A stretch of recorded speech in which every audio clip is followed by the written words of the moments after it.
قلت لكم يا جماعه مع شركه سي ان سي هتلاقي اللي نفسك فيه. انا عايز اقول لكم يا جماعه مش هتلاقي لابتوبات بحاله الزيرو زي ما انتم شايفين كده غير عندنا احنا فقط. تعالى كده بص اوريك حاجه، دي لازقه في الشاشه يا جماعه.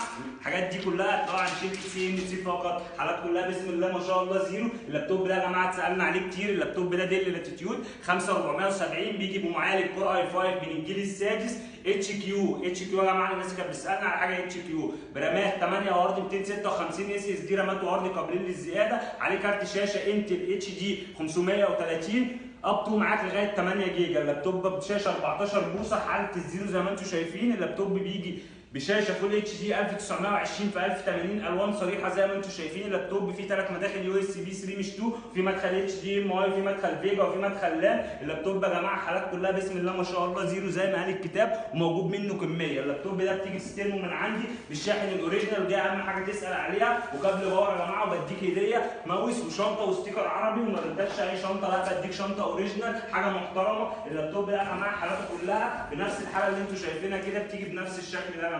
حاجه بسم الله ما شاء الله يعني من شركه سي ان سي فقط، وموجود من اللات الثانيه يا جماعه بنفس الحاله. بصوا كده اهوت، انت اللي بتشيل اللزقه بايدك. حاجه بسم الله ما شاء الله، وموجود منه كميه يا جماعه. اللابتوب زيرو زيرو حرفيا.